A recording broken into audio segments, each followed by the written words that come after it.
Complete అయిపోయింది with distinction complete చేశాను అనమాట పిహెచ్డి. సో ఇంకా ఆ నాలెడ్జ్ అనేది అట్లనే ఉండాలి అని అంటే సంథింగ్ హ్యావ్ టు డూ, అంటే టీచింగ్ ఫీల్డ్ అయితేనే బెస్ట్. ఆ నాలెడ్జ్ తో పాటు ఇంకా కొంచెం నేర్చుకోవచ్చు అనేసి ఇంకా నేను లెక్చరర్ వైపు నా ప్లాట్ఫామ్ అట్లా మూవ్ అయ్యాను. ఫ్యూచర్ లో ఫ్యూచర్ లో అంటే ఏం చేయాలి? స్టడీస్ అయిపోయాయి, పిహెచ్డి చేశాను.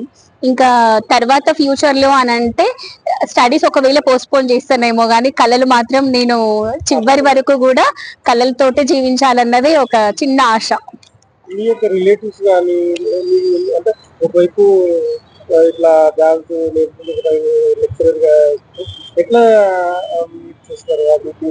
రిలేటివ్స్ ఎలా ఉంటారు? వాళ్ళందరూ కూడా చాలా సపోర్ట్ చేస్తూ ఉంటారు. ఏదైనా నాకేమన్నా అవసరం వచ్చింది అని అంటే always they are helpful. And ఇంకా ఎప్పుడైనా లేట్ నైట్స్ అయినా కూడా మా ఇంట్లో పిల్లల్ని చూసుకోవడం కానీ చిన్నప్పటి నుండి వాళ్ళ పిల్లలు చిన్నప్పటి నుండి కూడా మా రిలేటివ్స్ కానీ ఇంకా ఫ్రెండ్స్ కానీ ఫుల్ సపోర్ట్ చేసేవాళ్ళు అనమాట. వాళ్ళని చూసుకోవడం కానీ నేను వెళ్ళి రావడానికి కూడా నాకు ఏమన్నా వెహికల్ అరేంజ్ చేయడం కానీ అట్లా చేసేవాళ్ళు. They are very helpful. Social activist ఏమన్నా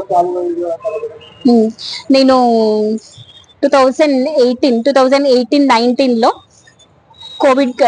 కోల్పింగ్ అని ఒక సోషల్ సర్వీస్ సొసైటీకి నేను ఎగ్జిక్యూటివ్ గా వర్క్ చేశాను అనమాట. సో అందులో వర్క్ చేసినప్పుడు అండమాన్ నికోబార్ కి తీసుకెళ్లారు సోషల్ యాక్టివిటిస్ట్ గా. చాలా యాక్టివ్ గా ఉన్నాను, మంచిగా మాట్లాడుతున్నాను, ఫ్రెండ్లీగా ఉన్నాను అని చెప్పేసి. అది only for women, those are uneducated అనమాట. ఎవరైతే చదువుకోలేదు, ఇంటి దగ్గరే ఉండి అసలు ఈవెన్ బస్ ఎక్కడానికి కూడా భయము, అలాంటి వాళ్ళని బాగా ఎడ్యుకేట్ చేయడం అంటే తెలియజేయడం ఎట్లా బయటికి రావాలి, బయటికి వస్తే మన పనులు మనం ఎలా చేసుకోగలుగుతాం, ప్రతి విషయంలో హస్బెండ్ పైన డిపెండ్ అవ్వడం అట్లా కాకుండా తన సొంతంగా ఒక వైఫ్ తన సొంతంగా తను ఏం చేసుకోగలుగుతుంది, అలాంటి మోటివేషన్ క్లాసెస్ ఇచ్చి ఇంకా వాళ్ళకి లోన్స్ ఇప్పించడము, వాళ్ళే సొంతంగా సెల్ఫ్ డిపెండెంట్ గా ఉండడము, అట్లా సెల్ఫ్ ఫైనాన్షియల్ గా స్ట్రాంగ్ అవ్వడము, ఎలా చేసుకోవాలి ఇవన్నీ కూడా మేము గ్రూప్స్ ఇండిపెండెంట్ గా ఎలా ఉండాలనేది గ్రూప్స్ లో మేము నేర్పించేవాళ్ళం మదర్స్ కి.